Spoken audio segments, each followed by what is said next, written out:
Hi, I'm Peter J Rea. Welcome. Today's topic is growing up in the 1960s.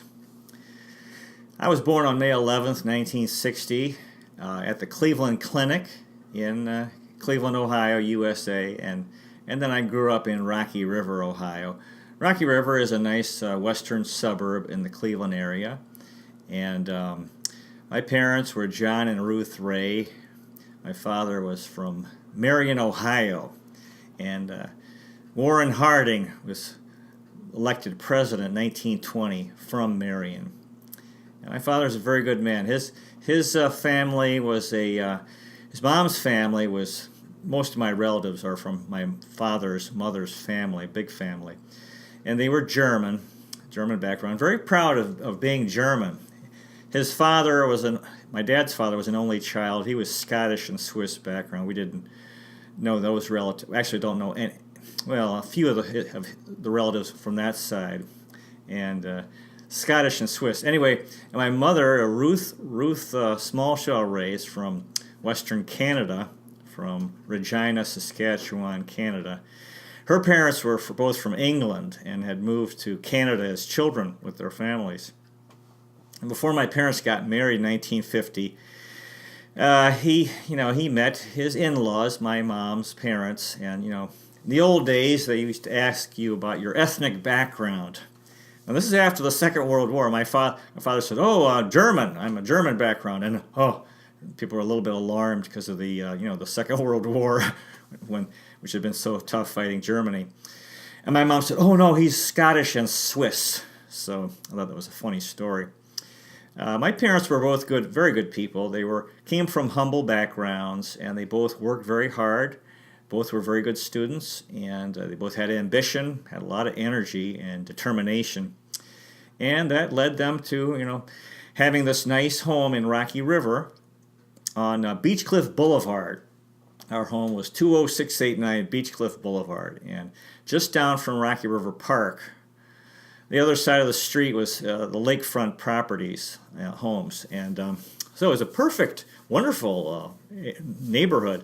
I've been over there. I was over there recently, last few months, and boy, it was a beautiful neighborhood and a beautiful walk we had as children to elementary school, because if you walk down the sidewalk, you're going east on the sidewalk from our home. The Beechcliff Boulevard goes down and merges into Morewood Parkway, so it goes downhill and bends to the right. And then you get to the bottom of this hill, and then you start going uphill on Morewood Parkway up to Avalon, the end of Avalon. We eventually moved on Avalon, way down the other end of Avalon. Take a short left on Avalon, then you're there at Kensington Elementary School, which is now, I think, grades. It used to be kindergarten through 6th grade. Now I think it's just grades 3 and 4, something like that. It was a real beautiful walk. I thought, this is such a beautiful walk. Very short walk, real nice neighborhood. And there were 2 triangles of grass. Well, they're still there, where the developers put in, because you have Morewood Parkway and then Northcliff on the street behind us, merging into Beechcliff. So a real nice neighborhood. Near the park, wonderful for children for us to go and play in the park, which is on Lake Erie, and a short walk to school. So, yeah, real nice. I always like to walk past the old house or drive past and look at it. I'm very nostalgic for our old house. I was the youngest of 4 children. The oldest was Mark. He's 8 years older. And then Pam was second, and Patricia third, and I was the fourth. So we had 2 boys and 2 girls. It was a real good family.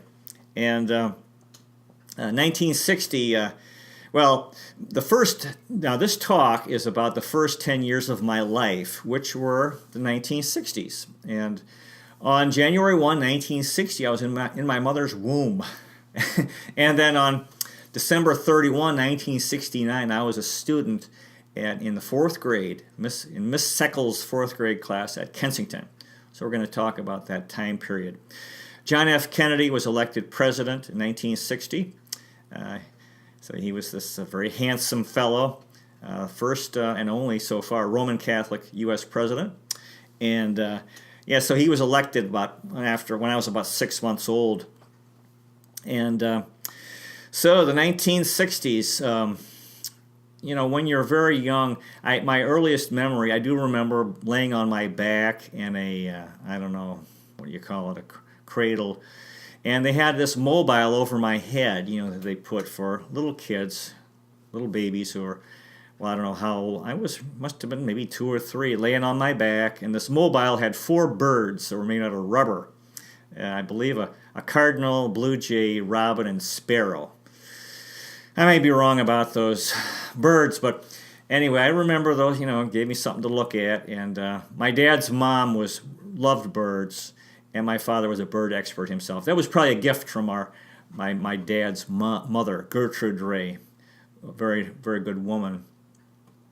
So I do remember that, laying on my back, and supposedly my father, from what I've been told, he rocked me to sleep every night. He was a very hardworking fellow, ambitious, did real well, wonderful provider, for our family. And he had gone to Oberlin College and gotten a chemistry degree, worked in Cleveland as a chemist at the Beckman Company, and then he went to law school. At night, I can't imagine doing that, working as a chemist during the day, going to law school at night, but he had a lot of energy, a lot more than I've ever had. And then he became a lawyer, did very well. Very, very, very busy guy. He was involved in all this. Not only did he have his legal career where he did well, but he did all this community service. He was actually voted the most outstanding young man in Cleveland, Ohio in 1959. Received that award in 1960. And that was a real honor. He was president of a number of organizations, the Big Brothers, the World Federalists, who were interested in world peace, and he helped start the Nature and Science Center in Bay Village. He helped raise money for the original building. So he was a real talented fellow. Ball of fire. He got a lot of things accomplished in life. And then when I was born, my mom told him, said, John, you need to stay home. I need help. I need help with these kids. So he started, she was getting tired of her 4th child. So he started coming home. So that's where I grew up, in this nice home, very busy home, good people, good family. And so I remember my parents used to have these dinner parties. And when I was very young, I remember, I guess I'd come out, I'd be standing there, and you look up at these adults that are like giants, and they're talking. You have no idea what they're saying because you're so young, and you're confused, and they're talking and laughing and maybe patting me on the head, and then I remember in the morning after these parties, I'd wake up and there would be these large Fritos left over that maybe I'd eat in the morning, and some peanuts, some salted nuts. But when we had Fritos for our lunches, they were small Fritos, but these were the party Fritos, very large. So my sister Patricia was the one who seemed to feel compelled to teach me about reality and things that you need to do. And I received a lot of love as a little boy. I was the youngest, so you could say I was spoiled, and so. Yeah, that's how it is when you're the youngest, and everything I did was so wonderful. And I remember at Christmas, we'd have Christmas presents, and when you're very young, of course, you can't really buy presents. And then eventually, as you get older, I remember one Christmas, my mom said, "Well, Peter, what's your gift for your family members?" And I didn't have anything, and she said, "Oh, Peter, you're so loving. That's your gift for all of us." And so. And then later, my sister Patricia said, "Peter, you have to give people gifts. You can't just smile and hug them." So the next year, I this is my memory, and maybe it's imagination, but it's what I remember. That's how life is. You wonder about memories. But I remember the following year feelings I needed to do something besides smile and hug people. So I made a drawing of some sort that I presented to the family as my gift, I think, to everyone. And my mom said, "Oh, this is so wonderful." It seemed like when I was very young, my mother and father were very loving to me, and anything I did was so wonderful. And then Patty said, and my mom loved this. "Oh, what a wonderful drawing that Peter made for the family."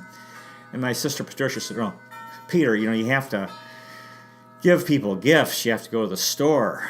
You can't just make a drawing." So, she was teaching me about life. And there was a store not too far away from our home. If you go down Beach Cliff, up Morewood Parkway to Lake Road, there was a store. And I remember I started buying, gifts for family members, for my father. I think, we used to end up buying him decorative owls, or cigars. He was a cigar smoker. For our mother, I remember buying her pineapple, decorative pineapples or stained glass pineapples. Mark, I would buy him, I think Planters dry roasted peanuts. Now Pamela, I would buy her these Peanuts books, the Charlie Brown books.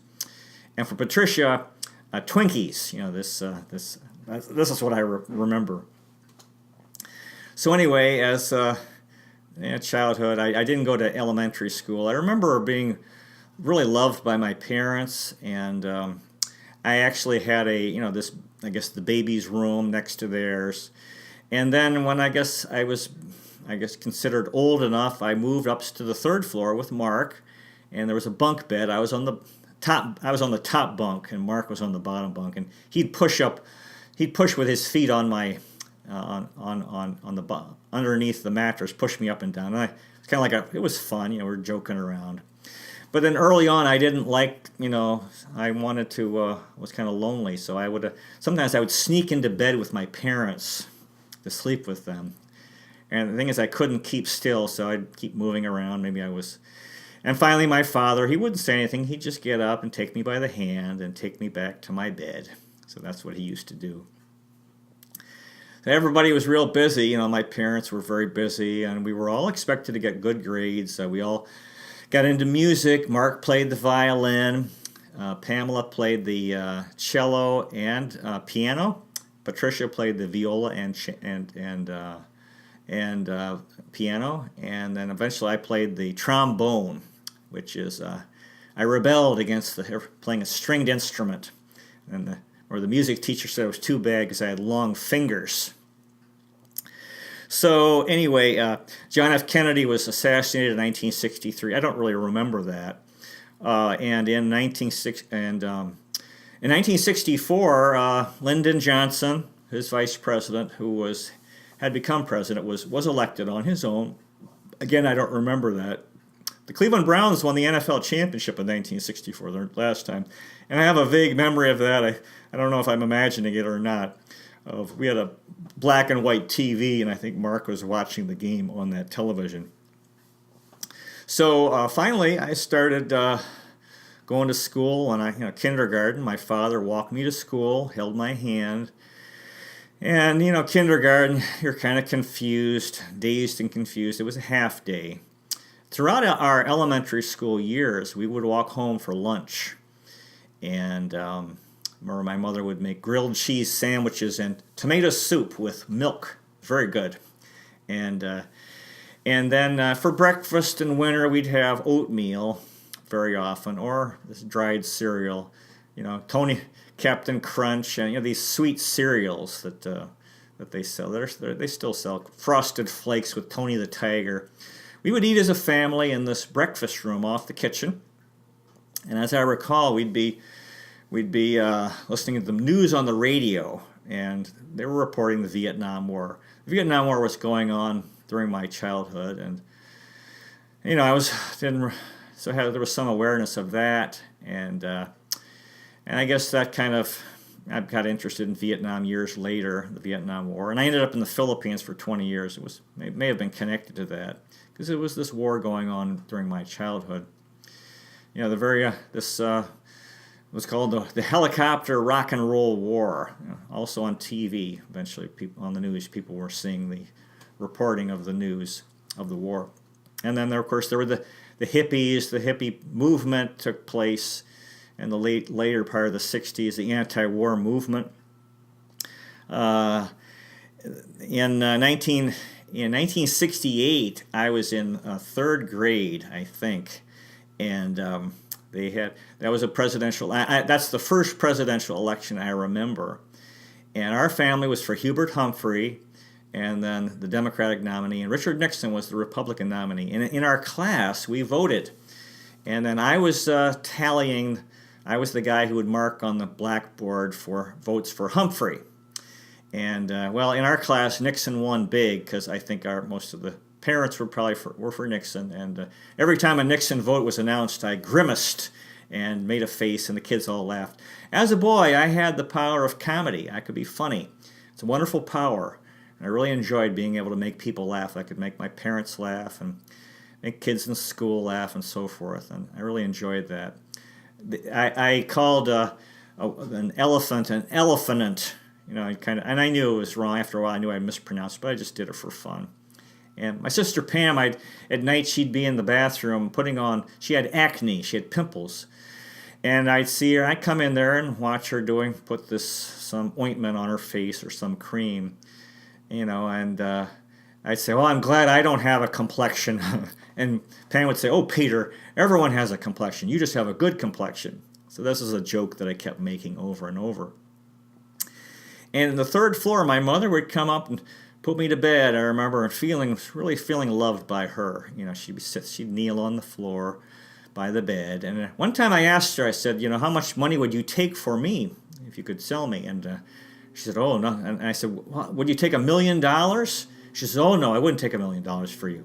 And I thought, wow. I thought, mine must be really important, you know, that for her to say that.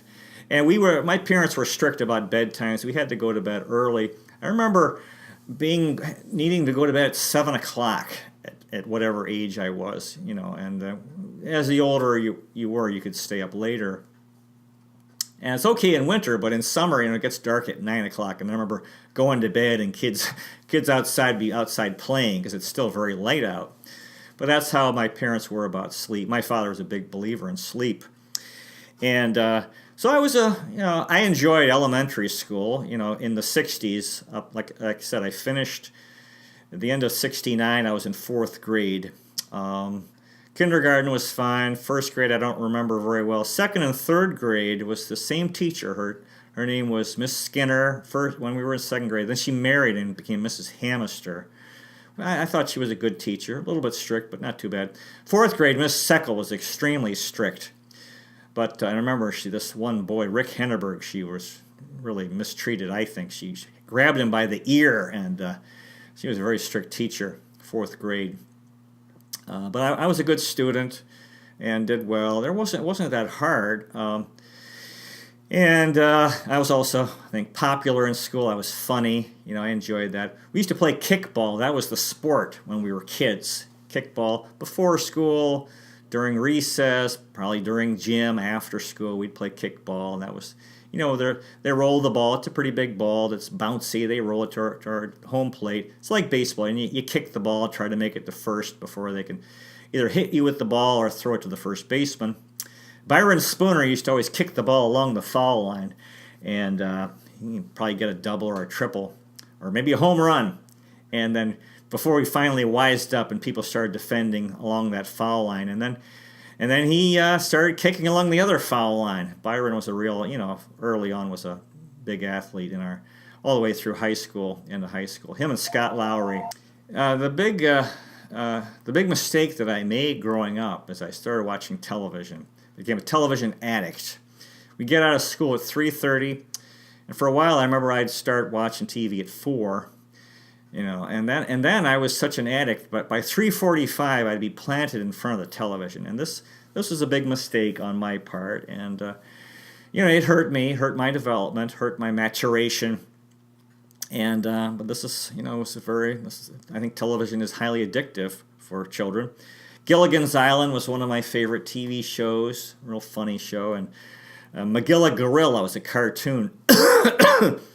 On Gilligan's Island, yeah, every boy loved Ginger, that character, that, you know, the sexy, beautiful character.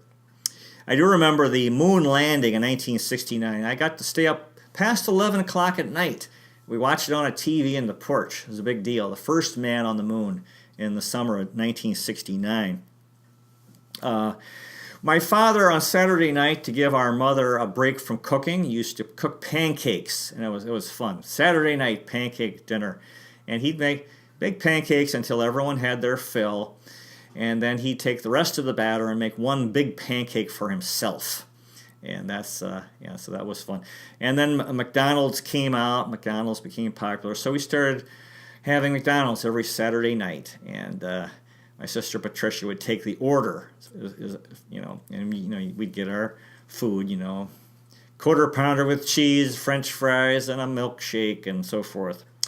Back then, they used to deliver potato chips to the door. There was actually milk delivery and orange juice delivery to the. There was like this milk chute that the milkman would put the milk and orange juice, and then you get the empty bottles. They were in glass bottles, and there was also a weekly delivery of potato chips, Charlie chips. And these cans that were like orange with brown spots. Our family, my father had done well, and he'd worked very hard, and we started going to Florida in the early 60s. And apparently I got lost one year at some place in Florida where there were alligators, so they were kind of worried.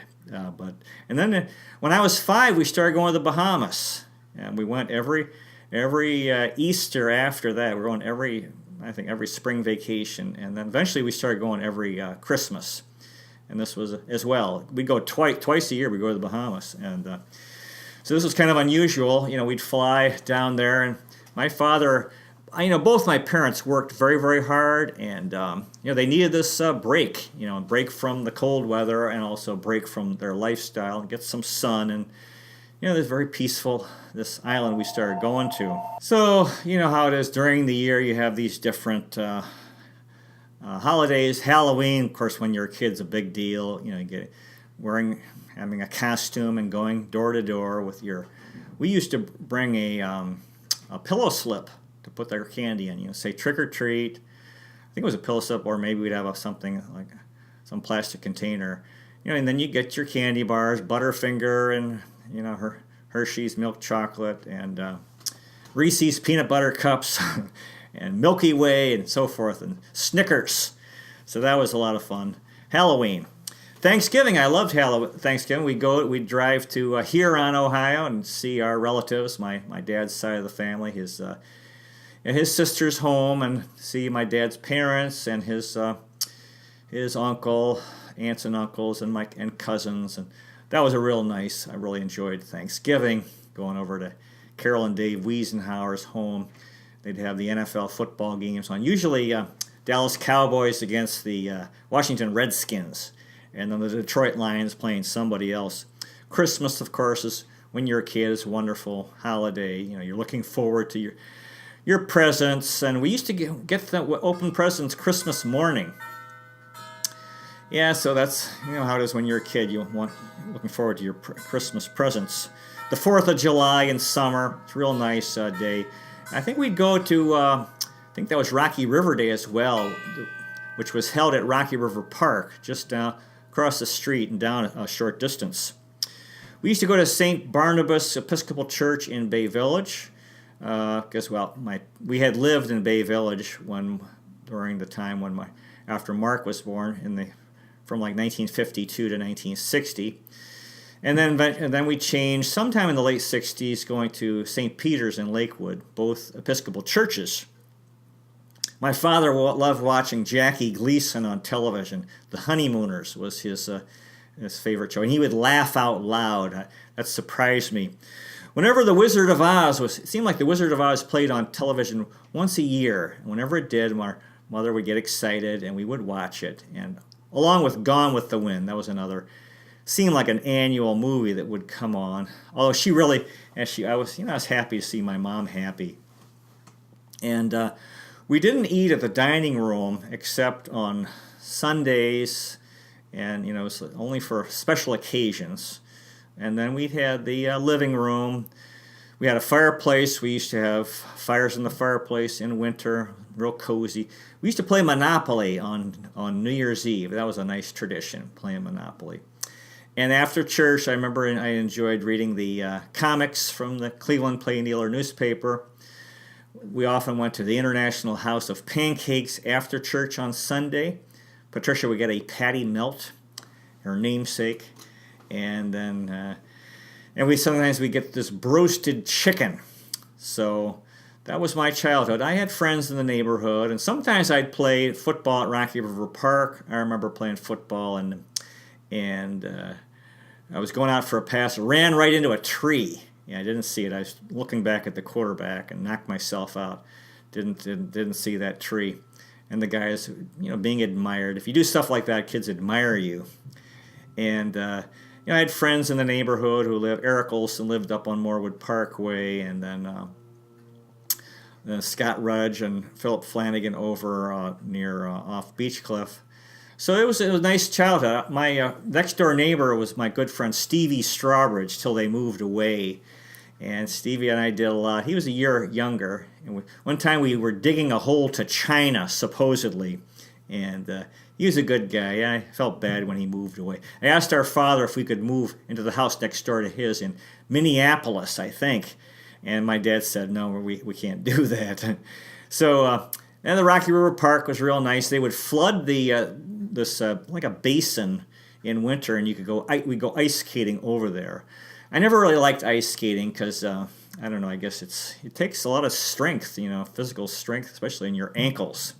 We'd go over there and go ice skating, and the seasons would come and go. Down the street was Johnny the White's family, and one day Johnny White's gave me my first baseball cards. That was a memorable moment. It was real nice of him, and it was a Felipe Alou card. No, it was a Matty Alou card with the Pittsburgh Pirates. And I didn't get around very much. It was I just go to school and come home. Like I said, my sister Patricia and I think we were closer. She was a little bit old. She was 2.5 years older. Patricia and I sometimes, the first week of summer vacation, we'd play Monopoly in our pajamas till noon. We'd wake up to kind of celebrate summer. Pamela was very busy. Mark and Pam were busy. They were good students. Mark got into Boy Scouts, and Pam was real busy doing stuff. She was very outgoing, very energetic person, and it seemed like she and our father were very close. My mother and Pam had conflict. They were both strong-willed. They had conflict over what clothes Pam would wear to school. And there was a large closet on the third floor. Sometimes I remember hearing them argue about what Pam would wear to school. Our father was, I think, strict on Mark, it seemed like, than on me, which is, I think, pretty typical. The oldest children get more discipline. But we were a good family. We got good. We all were expected to get high grades, and we did. And our mother could be a little bit moody. She was kind of I think trying to do too much. She was really pushed herself. She got these 4 kids to raise, and then she got into the PTA. She was doing this service work in the school and some other things. So it was probably too much for her. And at Christmas, there was so much for her to do at Christmas, all the different activities and the other things that you have to do. So I had a good childhood, the 1960s. I was loved. I was in a good family. It was a good neighborhood. It was a healthy place to grow up. You have the change of seasons. It gets pretty cold in winter. You're out throwing snowballs, and we'd sled in the park. We couldn't swim over at Rocky River Park. It wasn't allowed. I guess because either the lake was polluted or it wasn't considered, or the city couldn't pay insurance. We used to go swimming up at Rocky River, the outdoor pool in summer. We'd drive up there as the family go swimming. And I remember sometimes they'd have food. I remember kids eating hot dogs with mustard, and I felt bad that I couldn't. Mustard. I didn't like mustard because I thought it was too spicy, and I wanted to be able to do that, but I was intimidated by it. And these tough kids could eat hot dogs with mustard. So life was. I had a good childhood. When I look back on that time period, those 10 years, and what I remember, it's positive. I didn't. Yeah, there's always problems. I remember some kids. There were bullies. I remember a bully pushing me, and I fell down. And this one guy said he was going to kick me in the ass, and I didn't know what an ass was. And so I said, "Well, I don't have an ass." And he kind of was puzzled by that. And I enjoyed school. I did well in school. Like I said, but things can't stay like that forever. But I had a good start in life. I had good parents, good people. I've always wanted to go back inside our home, but I never have, and I remember the inside of the house very, very well. The basement is where I used to vegetate and watch TV, and I was too lazy to go upstairs to go to the bathroom. I would urinate in the sink. There was a bar in the there was a bar in the basement that my parents, I think, used during their parties, and I would pee in that sink. And then sometimes I'd be outside playing, and I didn't feel like coming inside to pee, so I'd pee out in the yard. And there was a story one time I think I was peeing out in the front yard by the tree, and my brother was walking home from school with his friends, and they said, "Hey, there's a kid peeing in your yard, Mark. Let's go beat him up." So they started running. After a while, Mark recognized it was me, and he said, let's leave him alone. And he didn't want to admit that it was his brother who was peeing in the yard. Shouldn't be doing that. One time I was at my friend Eric Olson's house playing in their backyard, and I had to have a bowel movement, and I was too ashamed to ask to use their bathroom. So the back of his yard was kind of a ravine. It sloped down. It's kind of wild. And anyway, I had this bowel movement back there in this this brushy area.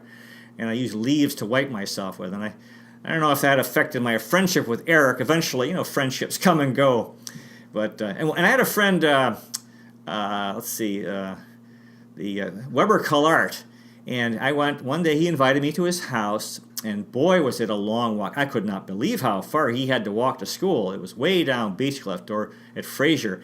And I must have been really spoiled by this easy walk that I had. Every street I complained loudly that, how much farther was it? I thought this was unreasonable. Of course, he had to make this walk every day. And I was making a big deal out of it about just going to his house. Another guy I knew up the street was Kurt McKnight. I helped him with his paper route. He had a newspaper route on Beechcliff, and that was kind of fun. Later in the 70s, I had a paper route of my own. So the 60s were good years, my first 10 years of life.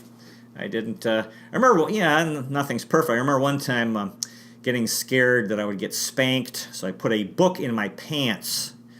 It's pretty uncomfortable having a book in your pants, so eventually I took it out. And then one time, my father had bought me a large bouncy ball, this ball that would bounce, very light, about the size of a basketball. And somehow this thing got punctured, and I was devastated, and I thought I would get in a lot of trouble. And I collected the money that I had, and I wrote him this tearful letter, and I was so sorry that I broke the ball. And he came home, and he didn't get mad at all. I was kind of surprised. And of course, he did. I don't know why, but I guess because I'd seen him get mad at Mark and Pam, or not mad at Mark. Mom got mad at Pam. Dad got mad at Mark. One day, interesting thing, I came outside, and there was a sort of a shady area next to the porch, and I saw these mosquitoes that appeared to be dying. And I was very troubled by this. Oh my God. So I went off and I prayed for those mosquitoes. And they came back, and nothing had changed. And I prayed again. I felt real bad about all these. And so that was good. At least I had prayed. There was a mentally retarded boy in the neighborhood. And one day I became friends with him. Real nice guy. He was older. I would say he was older. And then the next day, some of these kids saw me with him. And I said, "Pete, what are you, friends with that guy?" And I said, no. And then this hurt this boy. I think his name was Brian. And so I was under this. I felt this pressure, that and because he got mistreated a lot by other kids who were very, very mean to him. This was horrible what he went through. And I wasn't strong enough to say, yeah, he's my friend. He's a good guy. I was too weak, which I always felt ashamed of that for doing that. I started playing. My dad put up a hoop in the backyard. I played basketball. I used to be a pretty good shooter, and I felt it for my age. I was a good basketball player. Although I didn't develop my running ability because I was watching too much TV. I think I could have been a good basketball player. Years later, I was pretty good in the Philippines with some kids I used to play with, but I'd shoot the basketball. And I liked Hot Wheels cars. They cost 50 cents. I wanted my mom to get them for me, and she said, "You got to work." So I was out, and if I could fill up a bag full of weeds with a weed digger, these dandelions, then I get 50 cents, and I could buy a Hot Wheels car. we had an allowance. We were paid, and we were supposed to work around the house. My father was into coin collecting. He used to bring coins home from the bank that he would get, and we'd look through them for rare coins. And we had these coin books that we would put them in. Butterfly collecting was a big part of our childhood, and which I think now is terrible. You think because we'd kill them. We'd have the net, and we'd catch the butterfly and squirt lighter fluid on it to kill it, and then we'd mount it on this. We'd mount them, and I don't think that was tiger swallowtail was very rare. I remember Mark getting excited because he saw tiger swallowtail, and then the monarch butterflies. You don't see many butterflies now. Mark had a laboratory in the basement that he used. That he would. I don't know what he was doing in there, but I think he had a chemistry set, something like that. There was no window. There was like a fluorescent lamp. We had over the garage, there was an unfinished area. We had a hammock that got set up. Pam had a dog, one or two dogs that either one or both died and got hit by a car. And so back in the 60s, I didn't have years later, I had a cat. We had a cat, but not in the 60s. My dad didn't like cats and dogs. I think he had a bad experience as a boy, where he was like feeding a dog, and then they got in a fight. He was young, and he was traumatized by that, so he didn't like cats and dogs. And so it was a good childhood, and healthy. At least it could have been healthier if I didn't watch so much TV. I remember finding books as a boy, and before I could read, and opening them up and seeing these strange symbols and being curious about them. What's in this? Eventually, of course, I did learn how to read. I didn't become a big reader. I remember Scott Rudge was reading a biography of Joe DiMaggio, and I said, who's Joe DiMaggio? And he said, it's DiMaggio, dummy. So I was kind of embarrassed. So that's part of life, When we were playing football, at one time a guy said, go out for a TD. I said, what's a TD? And he says, touchdown, you dummy.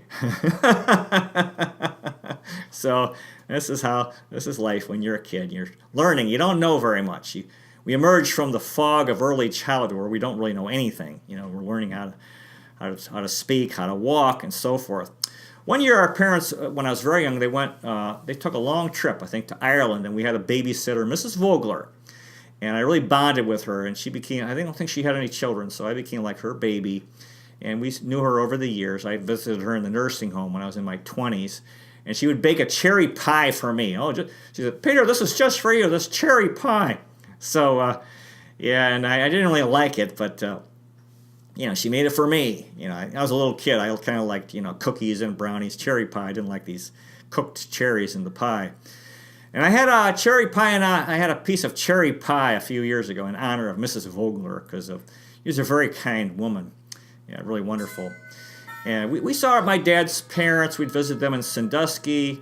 Didn't see them a lot, but we'd see them. We went to Lakeside, Ohio every year for the family reunion, which originally was just in a 3-day weekend, Friday, Saturday, Friday night till Monday night, Labor Day weekend. See our cousins over there in Lakeside and Lake Erie, Lakeside, Ohio, on the Marblehead Peninsula, playing putt-putt and shuffleboard and going swimming in Lake Erie and seeing our cousins. I'd see my other cousin Mike at Thanksgiving in Huron at our Aunt Carol and Dave Wiesenhower's home. So I had a good childhood, good parents, good family, and I don't know, I know I was probably favored, but I don't think I wasn't mistreated by my older siblings. One time, Mark and Pam told Patty and me, says, we're aliens and we've abducted your real brother and sister. We got scared. But that was just one incident, but they were good to me. One time I remember Pam got mad at me because I was in the basement watching TV and she wanted to play her cello down there. And then I wouldn't vacate the premises. And we had a kind of a nasty wrestling tussle. So Pam was a wonderful person. And I used to get sick a lot as a boy. I'd get colds, be home from school. Sometimes I'd have sick to my stomach. But I had a good child, good parents. So anyway, I think that's enough for the 1960s, the first 10 years of my life. Thanks so much for watching. God bless you. And next time I'll talk about the 1970s, my adolescence. Take care. See you next time.